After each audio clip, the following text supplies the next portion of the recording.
अगर कथा में कोई कीर्तन प्रारंभ हो जाए और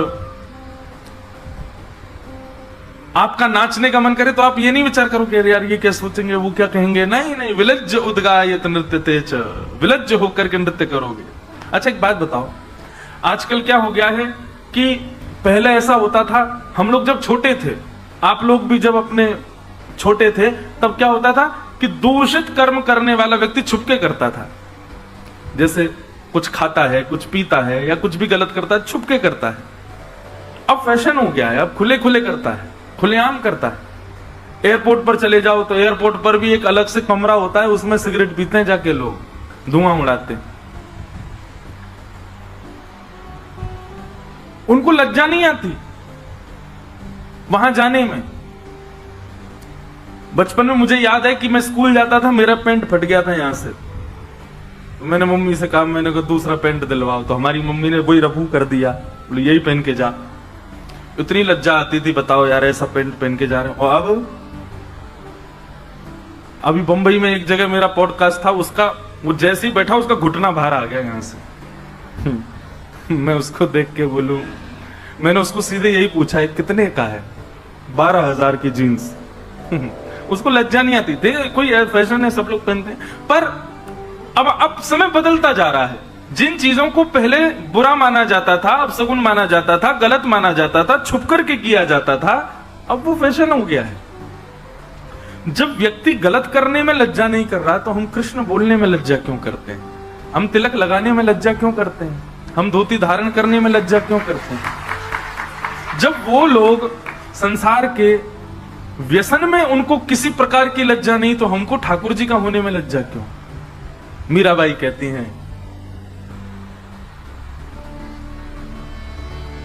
जिन भेषा मारो सावरो रीझे, जिन भेषा मारो सावरो रीझे, जिन भेषा मेरो गिरधर रीझे, जिन भेषा मेरो गिरधर रीझे, जिन भेषा राधा रमण जो रीझे, जिन भेषा राधा रीझे, जिन भेषा मेरो गिरधर रीझे, जिन भेषा मेरो गिरधर रीझे, मैं सोही भेष धरूंगी, हो मैं तो सोही भेष धरूंगी, हाँ मैं तो सोही भेष धरूंगी, हो मैं तो सोही भेष धरूंगी। अरे हाँ मैं बैरागन हूँगी, मैं बैरागन हाँ हूँगी, मैं बैरागन हूँगी, मैं बैरागन। देखो अब आप लोग कथा के कारण ऐसा वेश धारण करके बैठे हो, कथा के कारण। वास्तव में ये मान लीजिए कि जिस दिन कोई कारण नहीं होगा ना इस वेश को धारण करने का, समझ जाना ठाकुर जी मिल गए आपको। किसी कारण से, किसी ओकेजन के लिए, या फिर तीर्थ में जा रहे हैं, धाम में जा रहे हैं, उत्सव है तो ऐसे बन रहे हैं, तो समझो कि अभी ठाकुर जी दूर हैं, लेकिन कोई कारण नहीं है, बस अब नित्य का समय हो चुका। अब मैं अगर तिलक हटा दूं अपना, बहुत विचित्र लगूंगा मैं। मेरा स्वरूप का अंग, जैसे आप अभी जो सामान्य लोग यहाँ बैठे हैं, उनके बाल काट दो तो वो अजीब लगेंगे, उनकी आईब्रो बना दो तो वो अजीब लगेंगे, उनकी नाक काट दो तो वो अजीब लगेंगे, मतलब उनका तन की कोई स्थिति हटाओगे तो वो अजीब लगेंगे। पर वैष्णव केवल तिलक मात्र हटा दे तो ऐसा लगेगा पता नहीं क्या हो गया है, कुछ उजड़ गया है। इसका मतलब क्या है? भगवत चिन्ह अब मेरे स्वरूप का एक अंग हो चुका है, अब मैं उसके बिना रह नहीं सकता, मेरी पहचान बन चुका है। ठाकुर जी का अंकित चिन्ह मेरी पहचान बन जाए, इससे बड़ा और क्या संकेत हो सकता है कि ठाकुर जी ने मुझे स्वीकार कर लिया। इसलिए भैया विचार मत किया करो, दफ्तर का विचार मत किया करो, ऑफिस का विचार मत किया करो, कौन क्या कहेगा। अरे कुछ तो लोग कहेंगे, लोगों का काम है, लोग तो ऐसी बात बनाते रहेंगे, पर आप ये मत विचार करो कि कोई और मुझसे रीझे, मैं ऐसी पैंट पहन के जाऊं, टी शर्ट पहन के जाऊं, क्लाइंट मुझसे रीझ जाए, मेरा बॉस मुझसे रीझ जाए, या वो लड़की मुझसे रीझ जाए, या वो लड़का मुझसे रीझ जाए। काय को करना है ऐसा? ऐसा वेश बना करके रहो बाकी कोई रीझे ना रीझे, पर श्री जगन्नाथ जी रीझे। जिन भेषा मेरो गिरधर रीझे, जिन भेषा जिन भेषा मेरो साहिब रीझे, जिन भेषा मैं सोही भेष धरूंगी हो, मैं तो सोही वेश धरूंगी। अरे हो मैं तो सोही भेष धरूंगी हो, मैं तो सोही वेश धरूंगी। अरे हाँ मैं बैरागन होंगी, मैं बैरागन हाँ होंगी, मैं बैरागन होंगी, मैं बैरागन।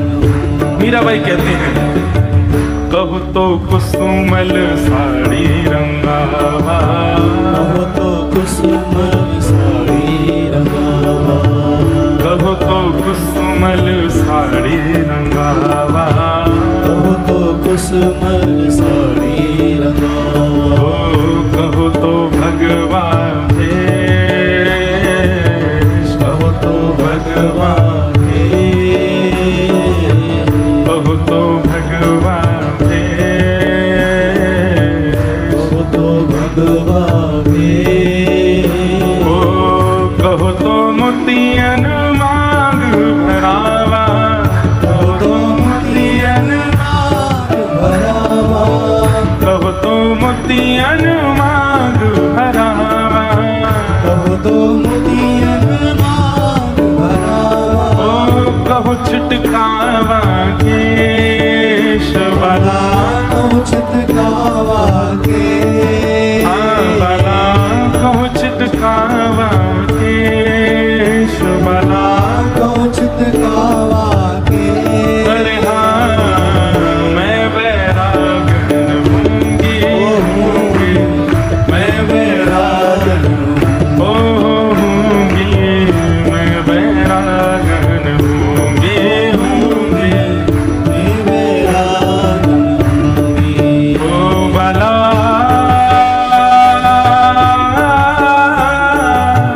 मैं बैरागन होंगी, मैं बैरागन होंगी, मैं बैरागन ओ होंगी, मैं बैरागन होंगी, मैं बैरागन हाँ होंगी, मैं बैरागन होंगी। मैं बैरागन। अभी क्या होता है, कोई व्यक्ति संन्यास लेना चाहता है, क्यों लेना चाहता है? क्योंकि उसका मन कह रहा है कि अब मैं सब जगह से उच्चाटित हो चुका हूं, मुझे संन्यास चाहिए, इसलिए संन्यास नहीं। मुझे भक्त बनना है, क्यों? क्योंकि मैं देख चुका भाई दर दर भटक करके सब झूठे लोग हैं संसार में, अब मुझे वैष्णव बनना है, अब मुझे भक्त बनना है। आप अपनी इच्छा से संन्यास चाहते हो, अपनी इच्छा से वैष्णव बनना चाहते हो, अपनी इच्छा से भक्त बनना चाहते हैं, इसमें भी कहीं ना कहीं तो कमी है। इच्छा क्या होनी चाहिए? हम वो बनेंगे जिससे हमारे ठाकुर जी रीझेंगे, उनको प्रसन्न करना है मुझे, उनकी प्रसन्नता के लिए वो धारण करना है जिससे उनको प्रसन्नता। मेरे रोने से जो तुमको आए हंसी, तो मैं रो रो के तुमको हंसाया करूं, आप राजी रहो बस। यही भक्ति का मूल सिद्धांत है, लिख लीजिएगा, गुदवा लीजिए कहीं पर। जिन भेषा मरो गिरधर रीझे,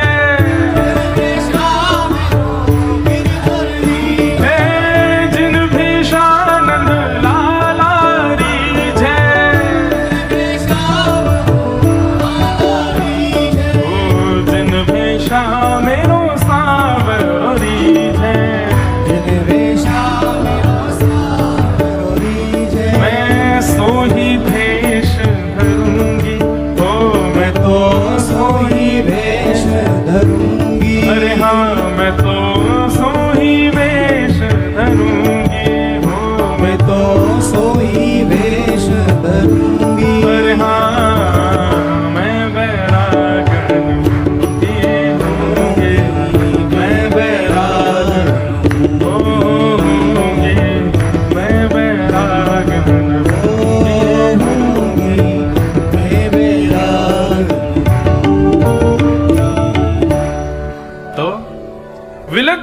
उद्गायत नृत्य तेज। ठाकुर जी जिसको प्राप्त हो जाते हैं, सबसे पहला वाणी गदगद, दूसरा द्रवित हृदय, तीसरा वाग गदगदा द्रवते सचित्तम रुदत्य भिक्षणम हसती क्वचिच्च और विलज्ज, और फिर उसके बाद आया उद्गायत नृत्य तेज। ठाकुर जी का कहीं कीर्तन सुन भर ले, फिर वो रोक नहीं पाएगा स्वयं को, दोनों भुजा उठा करके नृत्य करने लगता है, भाव आवेश में आ जाता है। ये लक्षण किसी और ने नहीं बताए हैं, स्वयं जगन्नाथ जी बता रहे हैं, ये मेरे भक्त के लक्षण हैं। मद भक्ति युक्तो भुवनम पुनातु, ये मेरे भक्त का लक्षण है। जब मैं उसको मिल जाता हूं तो वो ऐसा हो जाता है। दूर दूर तक नहीं हो सकते, हमारी स्थिति नहीं है ऐसी, बस नाटक करवा लो हमसे तो नाटकबाज हैं हम लोग। मदभक्ति युक्तो भुवनम पुनातु। तो नंद बाबा के यहां लाला उत्पन्न हुआ है, सबका हृदय द्रवित हो रहा है, सबकी स्थिति यही हो गई है ब्रज में। कैसे हो गए? बोले महाराज सबकी वाणी भर जाती, कोई भाई कहां भयो है तो बताते बताते रोने लग जाते, बोले नंद बाबा की लाला भयो है। और फिर रोते रोते कहते हैं, बोले रो क्यों रहे हो? इधर देखो इधर देखो इधर देखो, रो क्यों रहे हो? तो क्या कहते हैं? बोले ये कहने में कष्ट लग रहा हो कि नंद बाबा के लाला भयो, नंद बाबा के ना हमारे ही लाला भयो है। वाणी गदगद हो जाती है और फिर बताते बताते नाचने लग जाते हैं, अरे बधाई हो भैया नंद बाबा के लाला भयो। नृत्य करने लग जाते हैं, नेत्रों से आंसू भी गिर रहे हैं, हंस भी रहे हैं, नाच भी रहे हैं, गा भी रहे हैं। ऐसी स्थिति पूरे ब्रजमंडल की हो गई है। ऐसी स्थिति जब तक नए बनेगी भैया मत सोचियो कि ठाकुर जी तुम्हें मिल गए। ठाकुर जी नहीं मिले, ठाकुर जी छू भी जाएंगे तो ऐसे हो जाओगे। तो पूरे ब्रजमंडल में आनंद हो रहा है, सब उत्सव मना रहे हैं।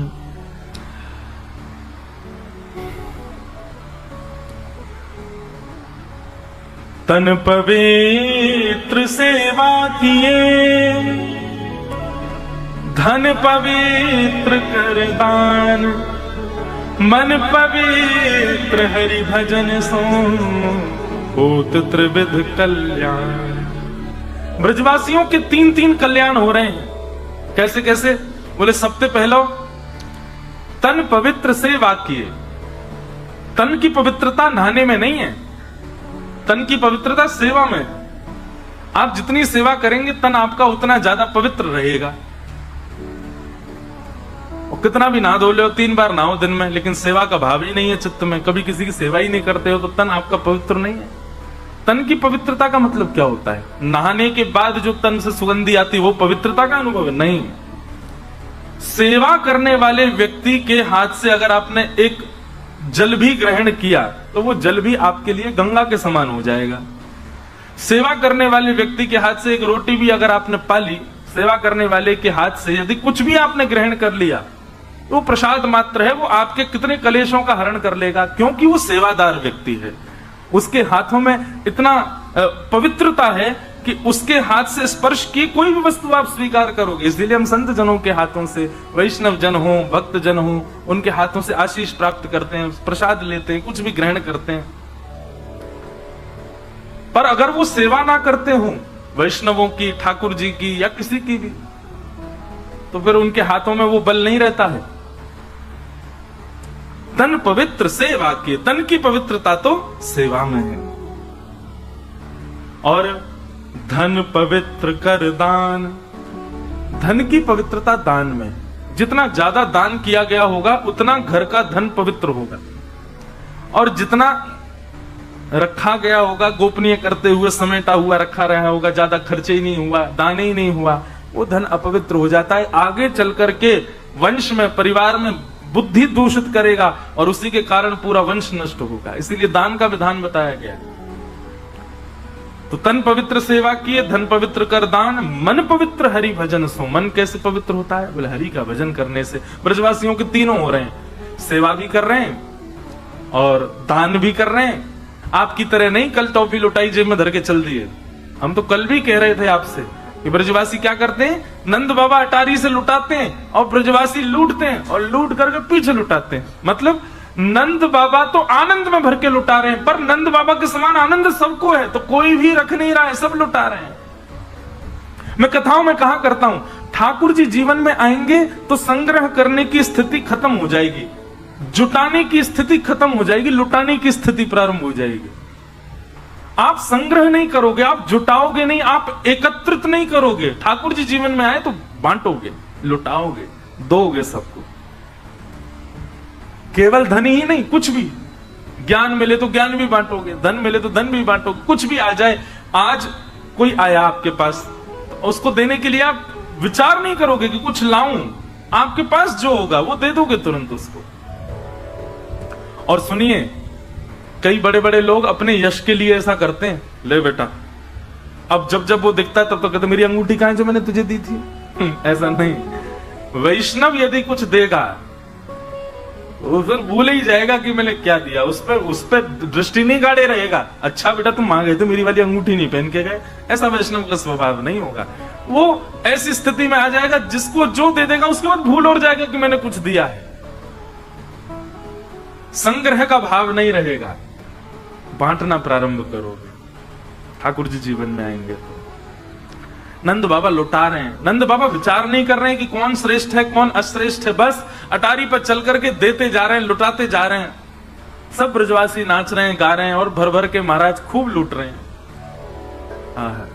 हे जुग जुग जीवे रे यशोदा मैया तेरो ललना, बड़े भागते यशोदा मैया ऐसो सुत तन जायो, पूर्ण ब्रह्म जगत को स्वामी सोते ने गोद खिलायो, या कुमगवा दे पलनवा तेरो ललना, जुग जुग जीवे रे यशोदा मैया तेरो ललना। हमारे ब्रज के कई साहित्यों में तो ऐसा वर्णन आता है कि यशोदा मैया ने कितने दिनों तक तो ठाकुर जी कोई को दिखाई ही नहीं, बस ऐसे करके रखती है उनको। सब ब्रजवासी आकर के द्वार पर हल्ला कर रहे हैं, अरे नंद बाबा जी कोई बातें हैं, इतने दिनाते उत्सव चल रहा है, नहीं दिखाते दो लाला कैसो है। नंद बाबा ने जाके यशोदा मैया से कही, सब बाहर इंतजार कर रहे हैं, लाला को नेक मुखमंडल दिखाई दो सबन को। यशोदा मैया बोली मैं नहीं दिखाऊंगी, मेरो रत्न सो लाला है, मेरो नीलमणि। ठाकुर जी का जब तक नामकरण नहीं हुआ तब तक यशोदा मैया उनको नीलमणि कहती है, नीलमणि, नीले नीले ठाकुर जी।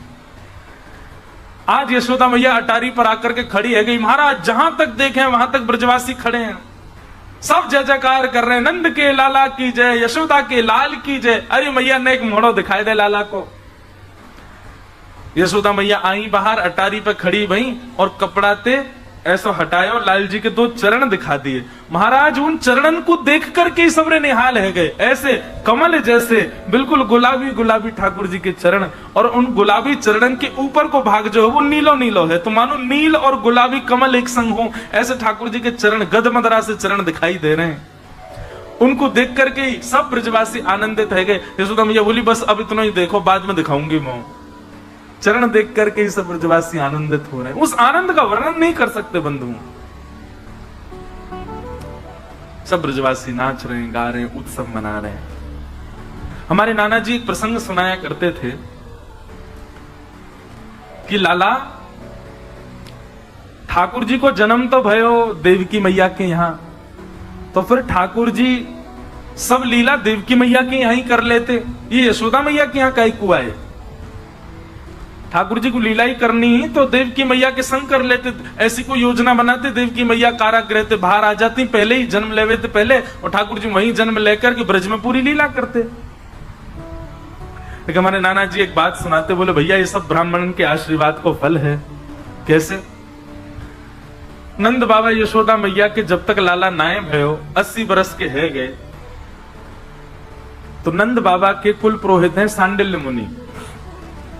नंद बाबा ने सांडिल्य मुनि को बुलाए करके उनसे कही कि बाबा महाराज आप हमारे काजे एक अनुष्ठान कर दो, और वह अनुष्ठान में ये भाव रखो कि एक लाला है जाए।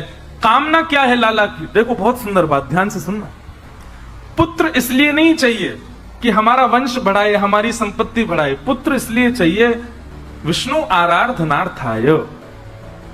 9 लाख गैया हैं, इनकी सेवा करे, ब्रजवासी इनकी सेवा करे, संतन की सेवा करे, इन सवन के काज संतान की प्राप्ति करनो चाहे। हमारी संतान प्राप्ति के पीछे कारण ही अलग है। हमारो यश बढ़ावे, खूब पैसा कमावे, धन कमावे, घर बनावे, जे करे, इसलिए हमको पुत्र चाहिए। पर श्री नंद बाबा की स्थिति अलग है। नंद बाबा को भाव कहा है, बोले इतनी सारी गैया हैं, इन गैयान की सेवा करने वाला एक ग्वारिया चाहिए मुझे। तो इतने संत हमारे यहाँ, हमें उन संतन के पाम धो धो करके, भैया मैं तो बूढ़ो है, चलो कौन करेगो, संतन को आनो लगो रे, हमारे यहाँ उनके पाम धोबे वारो एक सेवक चाहिए। और ये सबरे ब्रजवासी भैया, ये सबरे मुकु राजा माने, मेरे बाद इन ब्रजवासी की सेवा करने वालों कोई होना चाहिए, यमुना जी की सेवा करने वालों कोई होना चाहिए। हमारे नाना जी कहते, लाला गौ सेवा, संत सेवा, ब्राह्मण सेवा, ब्रजवासी सेवा, यमुना सेवा, इन सेवान के भाव से पुत्र की याचना करी तो परब्रह्म ने मन बनाया कि भैया ये सेवा तो मैं ही कर सकूं, कोई सामान्य बालक ना करे, कोई हमारी मैं ही तुम्हारो लाला बन के आऊं। यदि कोई सामान्य व्यक्ति इस भाव से पुत्र की याचना करे, कई लोग आते हैं मेरे पास, छोटे छोटे लालाओं को लेके आएंगे, बालकों को लेके, और कई लोग आते हैं बड़े बड़े मुष्टंडे लेके, महाराज जी इसके सिर पे हाथ धर दो, इसकी बुद्धि सुधर जाए, महाराज जी इसके सिर पे हाथ धर दो, मेरी आज्ञा मान्य लग जाए। अरे कोई मेरे हाथ में क्या है, मैं अपने सिर पे ही हाथ धर लूं कि मैं करोड़पति बन जाऊं। लेकिन कई माताएं छोटे छोटे बालकों को, महाराज जी इसको आप आशीर्वाद दे दो कि ऐसा भक्त बने कि कालांतर में ये आपकी कथा कराए, ये श्री जगन्नाथ महाप्रभु का महा उत्सव करे, ये वृंदावन धाम जाकर के खूब वैष्णव बन जाए। महाराज जी ये कुछ बने नहीं बने, इसकी ठाकुर जी के प्रति प्रीति हो जाए। ये सब बातें सुनकर के ना हृदय से आशीर्वाद निकलता है। लेकिन जब कोई यूं कहता है कि महाराज जी इसको आशीर्वाद दे दो, ये पास हो जाए, पर आशीर्वाद ही लगता है, बेटा पढ़ लो, हम क्या आशीर्वाद दें, हमारे आशीर्वाद से पास होना होता तो सारे चार्टर्ड अकाउंटेंट हमारे पास ही बैठे होते, पढ़ नहीं रहे होते, आशीर्वाद देते रहो हम पास हो जाएं। बालकों के प्रति या बंधुओं संसार की कोई भी वस्तु की कामना करो, कृष्ण संबंध के साथ कामना करो। हमें घर बनाना है अपने लिए, ये संसारी इच्छा हो गई, पर हमें ठाकुर जी के लिए एक सुंदर स्थान बनाना है। तो फिर याद रहे वो घर, उसमें अपने कमरे छोटे हो जाए, ठाकुर जी का व्यवस्थित होना चाहिए। आप कभी हमारे घर आओ, हमारे श्री लाल जी का कक्ष देखो, हमारे लाल जी बाहर नहीं विराजते, कक्ष में रहते हैं अपने, और जहां कहीं भी रुकने जाएंगे वहां भी इनका एक सेपरेट कक्ष होता है, सेपरेट इनकी सब व्यवस्था होती है। और मैं बहुत जल्दी लग रहा हूं इनका पासपोर्ट और बनवाऊं, अगली बार से कहीं जामे तो इनकी एक सीट और हो, इनका आईडी कार्ड भी हो। भाई ठाकुर जी हैं, इनका ही राज है, हमारा राज थोड़े ही है, इन्हीं की ही कृपा है, इन्हीं की वजह से ही हम राहुल केला है, इन्हीं की वजह से बंबई जाते हैं, इन्हीं की वजह से दुनिया में घूमते हैं, अपना कोई अस्तित्व थोड़ी है। तो कोई भी कामना करो, कामना के पीछे कृष्ण संबंध जरूर होना चाहिए। हमें गाड़ी भी चाहिए तो गाड़ी अपने लिए नहीं, हमको ठाकुर जी के लिए एक रथ चाहिए, ऐसी भावना रखो, और उसमें फिर महीना 2 महीना में ठाकुर जी को कहीं ले जाया करो, उसमें बैठा के। ठाकुर जी के भाव से रथ की कामना करोगे तो फिर ठाकुर जी जिम्मेवारी रखेंगे, खरोंच भी नहीं आ जाए, मेरो रथ है, ठुकनो नहीं चाहिए, कहीं आपको एक्सीडेंट नहीं हो जाए, मेरो रथ है। ठाकुर जी की भावना से संसार की कामना करो तो वो संसार की कामना भी भक्ति बन जाएगा। तो नंद बाबा ने सांडिल मुनि से कही कि आप एक अनुष्ठान करो, हमारे घर लाला है जाए। और लाला के पीछे कामना केवल इतनी है, गौ सेवा, संत सेवा, ब्रजवासी सेवा करवे वालो लाला होए। तो सांडिल मुनि बोले मैं तो एक अनुष्ठान में जा रहा हूं, मैं तो ना आ पाऊंगा, मैं अपने भांजे को भेज दूंगा, वो बढ़िया पंडित है, बागू भेज दूंगा। अब सांडिल मुनि के जो भांजे थे उन्होंने, वो पहले कभी वृंदावन गए नहीं थे, उनको भेज दिया। 21 ब्राह्मणों को संग लेकर के महाराज सांडिल मुनि के जो भांजे थे वो वृंदावन गए, गोकुल गए। और गोकुल में जैसे ही गए महाराज तो सब घर के सदस्य प्रणाम करते हैं, और हमारे वृंदावन में आज भी नियम है, माताएं बहनें सिर ढक करके प्रणाम करती हैं। सिर ढकना या मुख ढकना ये कोई ऐसा नहीं कि मुख नहीं दिखाना, बस एक सम्मान की भावना है। हम किसी के सम्मान में बस ऐसा कर रहे हैं, और कोई इसके पीछे कोई विशेष कारण नहीं। बाकी तो ये मुगल जब आए ना भारत में, उसके बाद ज्यादा इसकी प्रथा हो गई। पहले माताएं इतना घूंघट थोड़ी करती थी, यशोदा मैया हूं, कौशल्या मैया, उस समय में कोई इतना घूंघट थोड़ी होता था। ये मुख छुपाने की जो भावना है, ये तो मुगलों की कुदृष्टि से बचाने के लिए हिंदुओं के घरों में ऐसा करना पड़ना प्रारंभ किया, और फिर वो उसको प्रथा मान लिया लोगों ने। प्रथा नहीं है ये। भारत की माताओं के लिए ऐसी कोई प्रथा नहीं है कि मुंह छुपा के ही रहना है उनको।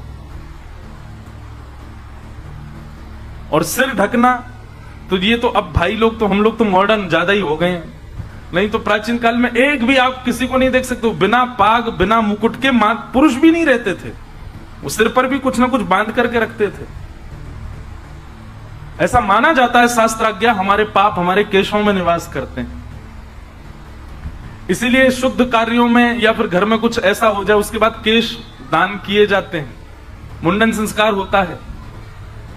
और कई प्रांत भारत के ऐसे वहां तो हर 15-20 दिन में मुंडन हो जाता है, करते ही रहते हैं, क्योंकि इनमें पाप निवास करता है, इसलिए इनको ढक करके रख। इसीलिए बाल कहीं किसी सब्जी में गिर जाए, रोटी में गिर जाए, कहीं उसको पाना ही नहीं चाहिए। उसको तुरंत कहीं बाहर करो, किसी जीव जंतु को खवाए दो, स्वयं नहीं पाना है उसको, क्योंकि उसमें पाप निवास करता है। इसलिए प्राचीन काल में ढक करके बांध करके रखते थे कि ये कहीं ज्यादा गिरे ना। किसी के अब केश गिर गए, आपने उस पर पैर रख दिया तो जिसके केश है उसके पाप आप में आ जाएंगे। चलो कल से तुम भी और मैं भी दोनों पाग पहने हैं। इसलिए सिर ढकने की प्रथा हमारे शास्त्रों में है, भाइयों के लिए भी है, माताओं के लिए नहीं अकेले। पर माताएं बेचारी अभी भी पालन करती, भाई तो कुछ पालन करते नहीं। तो यशोदा मैया ने जब उनको प्रणाम किया, घूंघट लगा रखा था, और जैसे ही प्रणाम किया तो उनको लगा कोई नवीली दुल्हन है।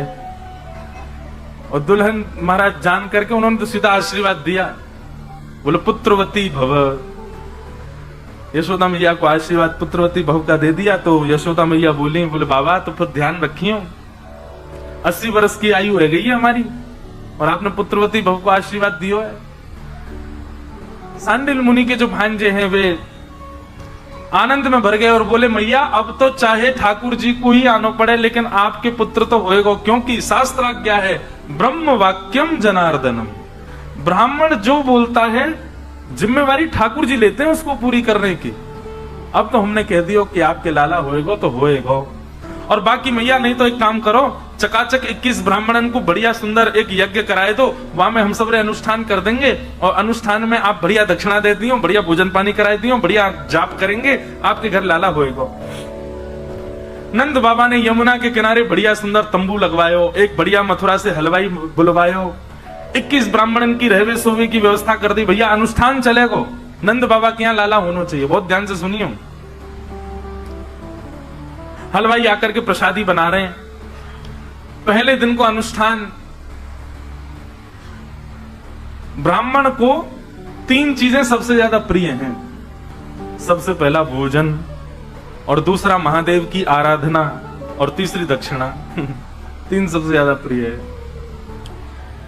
किसी ब्राह्मण को प्रसन्न करना हो, ये 3 काम करवा दो, महादेव की आराधना करवाओ, और बढ़िया भोजन पवाओ, और फिर दक्षिणा दे दो, और फिर ब्राह्मण को प्रणाम करो, वो आशीर्वाद देगा, फलेगा, निश्चित फलेगा वो आशीर्वाद। नंद बाबा ने बढ़िया हलवाई बुलवाए। हलवाई ने आकर के सवेरे सवेरे महाराज आलू की सब्जी, बेड़ई, कचौड़ी, जलेबी नाश्ता में बनाए। ब्राह्मणन को कही, आ जाओ भैया सबरे ब्राह्मण, अनुष्ठान बाद में शुरू करियो, पहले बाल भोग पा लियो। ब्राह्मणन ने जाकर के देखी, देसी घी में तली भई बढ़िया कचौड़ी जलेबी बन रही है, खूब चकाचक पाई महाराज, नर भर लियो यहाँ तक। नाश्ता तो ही पेट भर गो। जैसे पेट भर गो महाराज सब ब्राह्मण बोले, बाबा यहाँ तो आनंद ही आए गए, चलो अब अनुष्ठान शुरू करें। और अनुष्ठान से पहले जमुना जी में आचमन करो। आचमन करवे गए तो आचमन करते करते सब ब्राह्मणन को आलस आन लगो। ब्राह्मण सब बोले, बोले एक काम करें, बोले कहा, ये सवेरे को नाश्ता का जो ज्यादा है नेक आराम कर लें, दोपहर में उठेंगे और उठ के स्नान करके फिर जप में बैठ जाएंगे। बोले हाँ एक काम करो, 2-2 घंटा सवेरे सो जाओ। और 2-3 घंटा के लिए सवेरे ब्राह्मण सो गए। हमारे नाना जी सुनाते तो बहुत अच्छा प्रसंग। अब उठे दोपहर में 12-1 बजे, उठ करके जैसे ही यमुना स्नान करके निकले, सोई हलवाई आ गो, बढ़िया सब को भोजन तैयार है, चलो आओ प्रसाद पाओ, राजभोग पाओ। ब्राह्मण बोले अरे सुबह बहुत पालियो, कहा पानो? बोले भैया ना पाएंगे तो अन्न को अनादर रह जाएगा, चलो सबरे पाएंगे। और सबरे ब्राह्मण पहुंच गए। अब तो महाराज काहे गो यार, लाली को कोई कछु खो गए हो? अरे अपनी मैया ढूंढ रही है बेचारी। तो सब ब्राह्मणों ने प्रसाद पाया, पूड़ी सब्जी आदि सब पेट भर करके महाराज फिर नर भर लियो अपनो यहां तक। दोपहर को प्रसाद पाके फिर सब उनको पेट भर गो।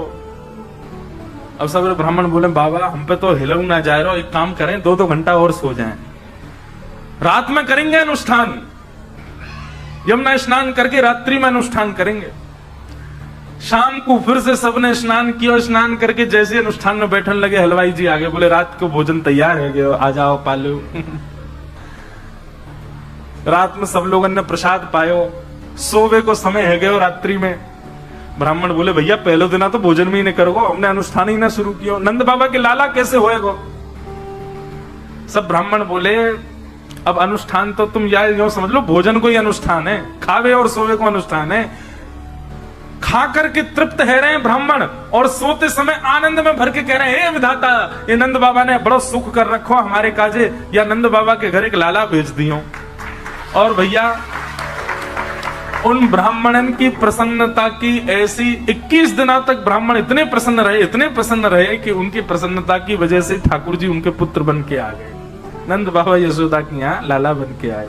जन्म कहीं और लियो लेकिन ब्राह्मणन को प्रसन्न कियो है नंद बाबा ने, यहाँ हमारे उनके यहाँ ठाकुर जी पुत्र रूप में पधारे। ऐसे हमारे पूज्य नाना जी सुनाया करते। देखो बंधुओं, अनुष्ठान हो, यज्ञ हो, उसमें विधि कैसी है ये जरूरी है, नियम कैसा है ये जरूरी है, दक्षिणा कैसी है ये जरूरी है, भंडारा कितना बढ़िया है ये जरूरी है, पर उससे भी कई ज्यादा जरूरी है कि जो ब्राह्मण आए वो प्रसन्न होके गए कि नहीं, ये बहुत जरूरी है। आजकल लोग अनुष्ठानों में इस बात का बिल्कुल ध्यान नहीं रखते, उनको लेबर की तरह ट्रीट करते हैं। हमको बहुत कष्ट होता है कभी कभी, ऐसा नहीं होना चाहिए। इसीलिए अनुष्ठान सफल नहीं हो पाता, क्योंकि आप ब्राह्मण को प्रसन्न ही नहीं कर पाते। उसकी प्रसन्नता कोई बहुत बड़ी थोड़ी है, उसको बस सम्मान चाहिए, आदर चाहिए, प्रेम चाहिए। उसको इतना प्रसन्न करो कि वो आपके अनुष्ठान को हृदय से करे। आपका अनुष्ठान पूर्ण क्या, साक्षात ठाकुर जी प्रकट हो जाएंगे। ब्राह्मण में इतना बल है। तो ब्राह्मणों की कृपा से ठाकुर जी इनके यहाँ लाला बन करके पधारे हैं। बोलो कृष्ण कन्हैया लाल की। एक राक्षसी जिसका नाम है पूतना, वो गोकुल में आई है ठाकुर जी को मारवी के काजे।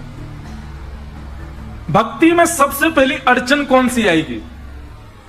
भक्ति में सबसे पहली रुकावट आती है पूतना। पूतना यानी कि अविद्या, अविद्या यानी कि अज्ञान, अज्ञान यानी कि सद और असद की पहचान ना होना, इसको अविद्या कहते हैं। बंधुओं, आप कितने भी भजन कर लो, परिक्रमा कर लो, जप कर लो, कीर्तन कर लो, पर अविद्या को दूर तो केवल कोई गुरुवाणी ही कर सकती है।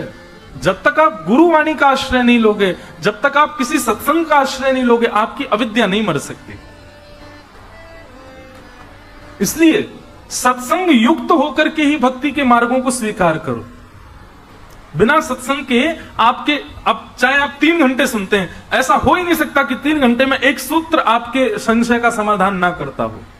इतने सारे सूत्र व्यासपीठ से कहे जाते हैं, एक सूत्र तो आपके लिए होता होगा।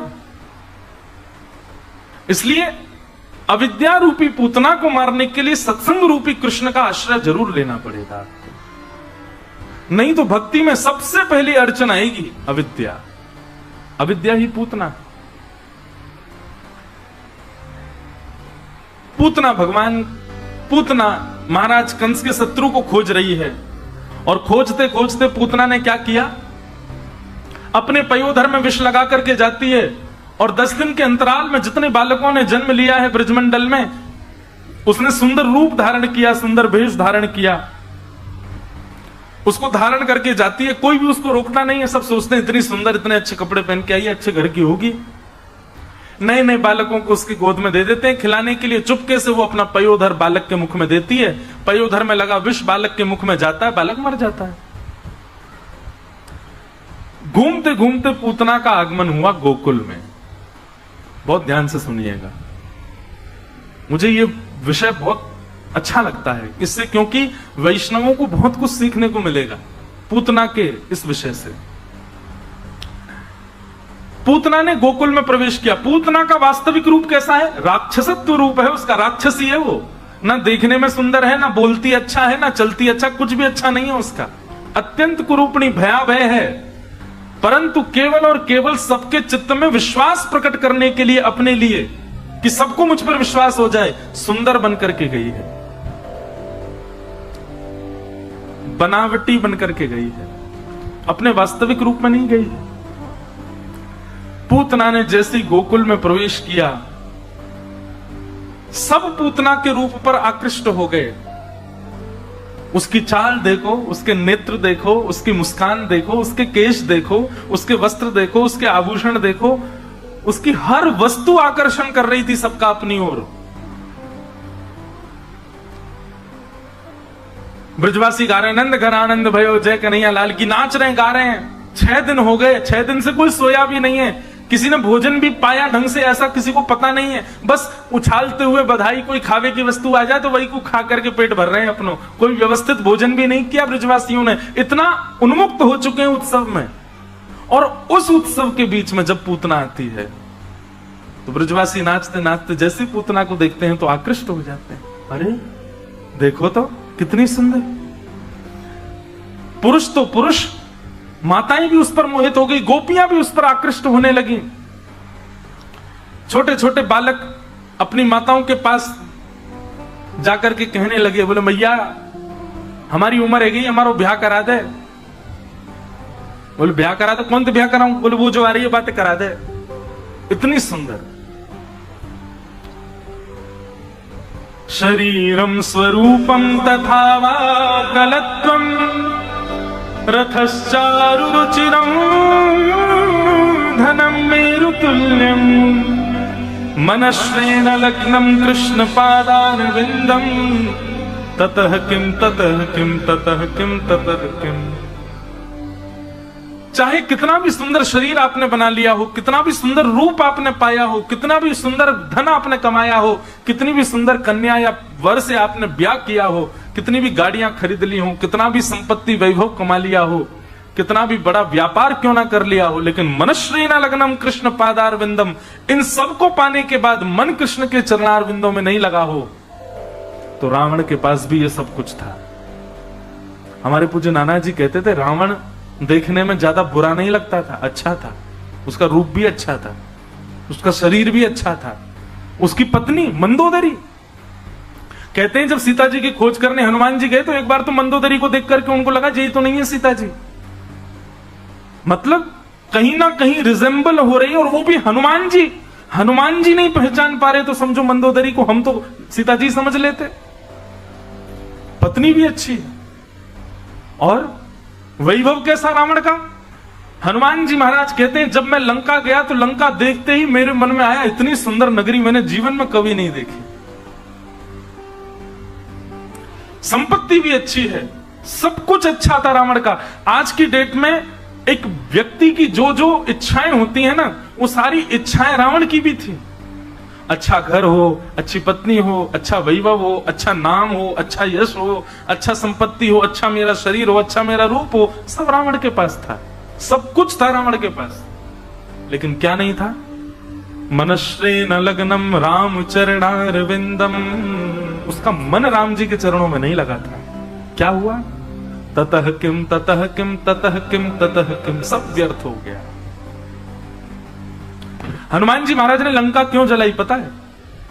क्योंकि हनुमान जी ने जैसी लंका को देखा तो लंका देख करके उनको लगा इतनी सुंदर लंका।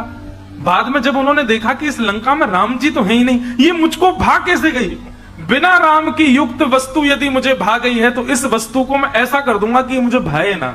या तो राम युक्त हो, और राम युक्त नहीं है तो इसको जला दूंगा मैं पूरी को। पूरी लंका जला दी उन्होंने। और जब लंका जल गई ना तब हनुमान जी देखे, बोला हाँ अब बढ़िया है, जो जिसके जिसके पास राम जी नहीं उसकी ऐसी स्थिति होनी चाहिए, चाहे वो कितना भी सुंदर बढ़िया क्यों ना हो।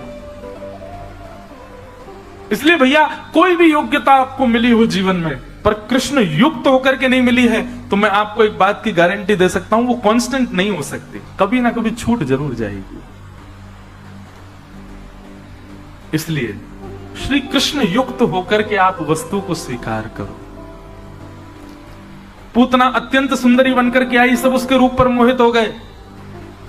पूतना ने जैसे नंद भवन में प्रवेश किया, यशोदा मैया बोली, अरे विधाता कितनी सुंदर, अरे विधाता मेरी बस एक बात मान लीजिए, तू जो कहेगो वैसे तेरी तपस्या करूंगी, ऐसी सुंदर कन्या तो मेरे लाला को ब्याह और करा दे, मेरे लाला के काजे भी ऐसी बहू आवे। अरे देखो यहाँ के नैन तो देखो, यहाँ की चाल तो देखो, यहाँ की मुस्कान तो देखो, यहाँ के वस्त्र तो देखो।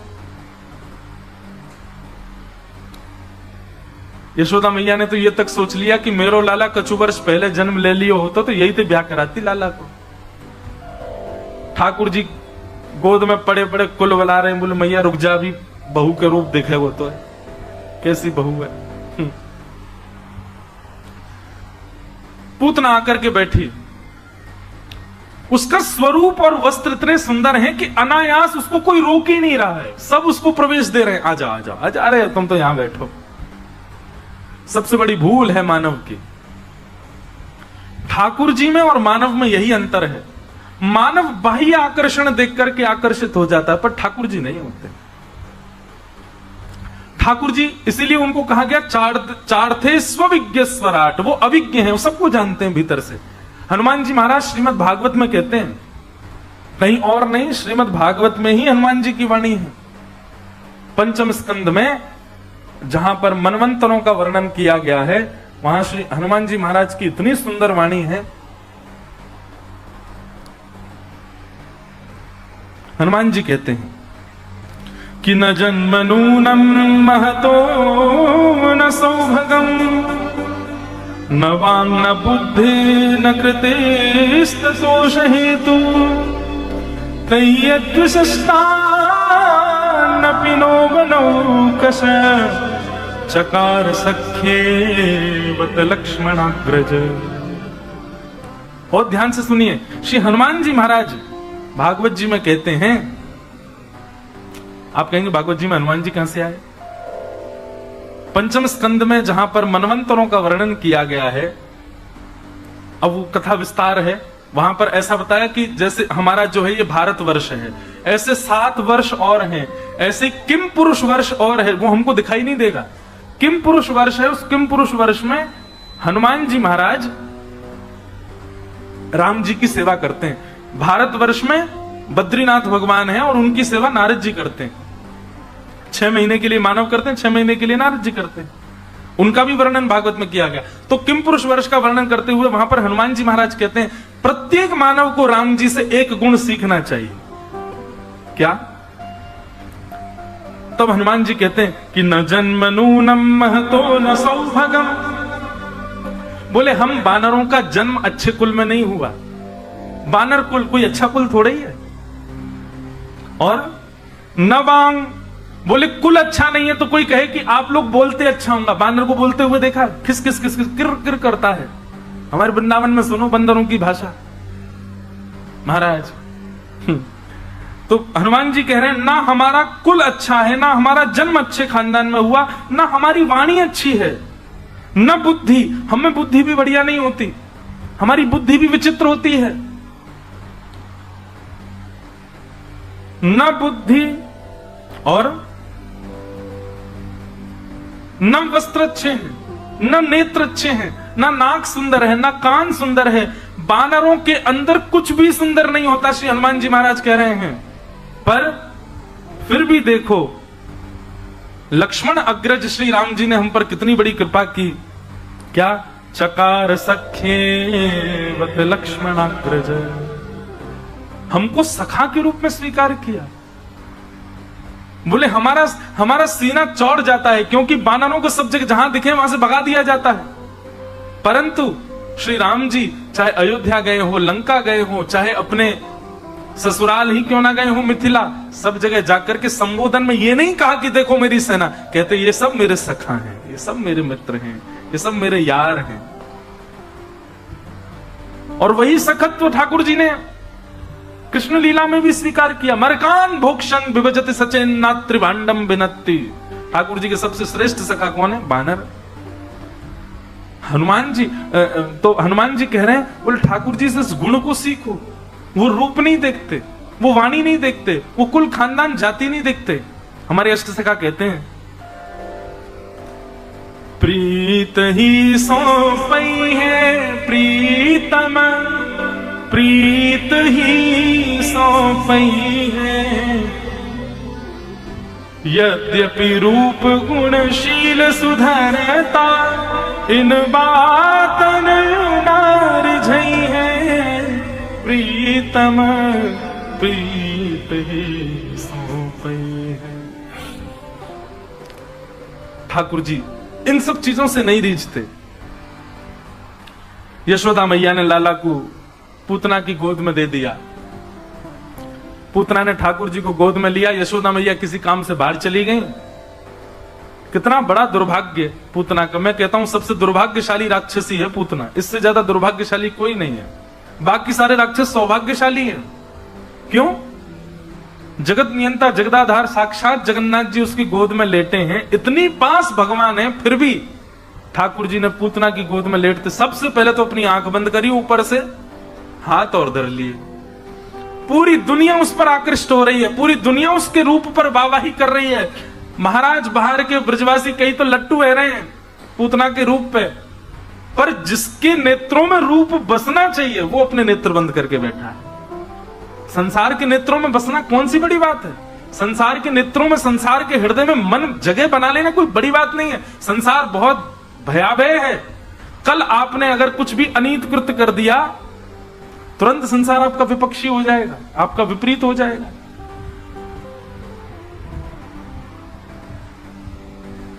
कोई आपसे आकर के कहते कल रात में महाराज जी पी रहे थे, और ये कहना भूल जाए चाय, अगले दिन ही आधी हो जाएगी भीड़ पंडाल में, और सब विश्वास और कर ले हम लगी रहे थे वो तो। बहुत खतरनाक है संसार। ऐसे संसार के नेत्रों में, हृदय में, बुद्धि में स्थान बनाना कोई बड़ी बात है? हमारा उद्देश्य तो यही है कि हम श्री जगन्नाथ जी के हृदय में अपना स्थान बनाएं, हम श्री जगन्नाथ जी के नेत्रों में अपना स्थान बनाएं, हम श्री जगन्नाथ जी के चित्त वृत्ति में विराजमान हो जाएं। कौन है श्री जगन्नाथ जी के चित्त में बैठे हैं? श्री जयदेव महाप्रभु। श्री जगन्नाथ जी के चित्त में बैठे हैं सदन कसाई। श्री जगन्नाथ जी के चित्त में बैठा है सालबेग। आज भी रथ यात्रा होती है भगवान की, सालबेग की समाधि के आगे कोई नहीं रोक सकता उस रथ को। नंदी घोष रथ जब चलता है, अब तो बहुत व्यवस्था सरकार की हो गई, प्राचीन काल में तो हम लोग सुनते थे कि लोग बाग तक भी उस रथ के नीचे कई बार आ जाते थे, किसी का हाथ आ गया, किसी का पैर आ गया, कोई मानव ही आ गया, उस रथ को कोई नहीं रोक सकता। पर आज भी कहते हैं कि जैसे सालबेग की समाधि आती है बीच मार्ग में, अपने आप रथ धीमा हो जाता है, अपने आप ठाकुर जी रुक जाते हैं। आज भी हजारों वर्ष बाद अपने सालबेग के लिए श्री जगन्नाथ महाप्रभु, हमें तो लगता है कि महाप्रभु क्यों आते हैं बाहर? सालबेग को याद करने आते हैं, उसी से मिलने आते हैं। उनके चित्त में सालबेग बैठा है। विश्व के करोड़ों के जड़ाऊ वस्त्र नहीं धारण करते, लेकिन जयदेव महाप्रभु के द्वारा लिखा गया गीत गोविंद आज भी ओढ़ करके लपेट करके सोते हैं श्री जगन्नाथ जी। क्यों? रात में व्यक्ति अपनी प्रिय चद्दर ओढ़ करके सोता है, अपनी प्रिय तकिया पर सोता है, अपने प्रिय बिस्तर पर सोता है, अपनी प्रिय वस्तुएं आसपास रख के सोता है ताकि उसको नींद अच्छी आवे। ऐसे जगन्नाथ प्रभु ऐसा भाव रखते हैं कि मानो गीत गोविंद के रूप में सब ब्रजवासी, सब गोपी, श्री राधा रानी और श्री जयदेव महाप्रभु को हृदय से लिपटा करके श्री जगन्नाथ जी सोते, शयन में जाते, उनके हृदय में बैठे हैं। दुनिया के हृदय में जगह बनाना कोई बड़ी बात है? कर दो कुछ राहुल केला में कुछ बढ़िया सा बन जाएगी जगह सबके, फिर अगले दिन ही कर दो कुछ उल्टा, सब गालियां भी दे देंगे। पर जगन्नाथ जी आप कितने भी पाप करके चले जाओ, लेकिन महाप्रभु तब भी ऐसे ही खड़े रहेंगे, आपको देख करके प्रसन्न भाव में रहेंगे, आपको कभी अस्वीकार नहीं कर सकते।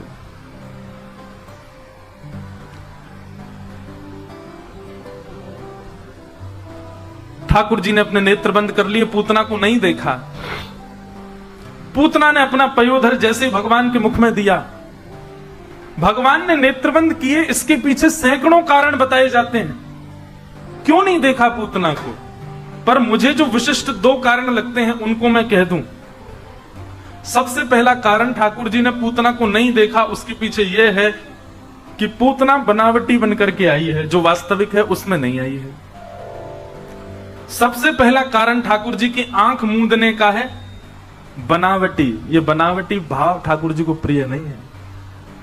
जो लोग पाखंड के भाव से, बनावटी भाव से, केवल और केवल दूसरों को दिखाने के लिए कि देखो हम भक्त हैं, हम वैष्णव हैं, हम ये हैं वो हैं, इस भाव से ठाकुर जी के पास जाते हैं। भगवान कहते हैं हजारों लोग मेरे मंदिर में, मैं उनको तो बिल्कुल ही नहीं देखता जो बनावटी भाव से आए हैं। बनावटी लोग ठाकुर जी को प्रिय नहीं, पाखंडी लोग ठाकुर जी को प्रिय नहीं है। ऐसे लोगों को देख करके ठाकुर जी अपना नेत्र बंद कर लेते हैं। दूसरा कारण पूतना को न देखने का क्या है। चलो तुम बनावटी बनकर के आई, तुम अपना रूप बदल करके आई, पर तुमने आकर के क्या किया। नंद घरानंद भयो जय कन्हैयालाल की उत्सव मना रहे ब्रजवासियों का उत्सव छुड़वा दिया। ब्रजवासियों को भी अपनी ओर आकर्षित कर लिया। उन ब्रजवासियों का मेरे प्रति जो प्रेम, मेरा जो चिंतन चल रहा था, वो तुमने रुकवा दिया। मतलब दूसरा कारण ठाकुर जी के नेत्र बंद करने का है कि किसी वैष्णव की भक्ति में यदि आप अवरोध बनोगे, आप रुकावट बनोगे, तो ठाकुर जी आपको नहीं देखेंगे।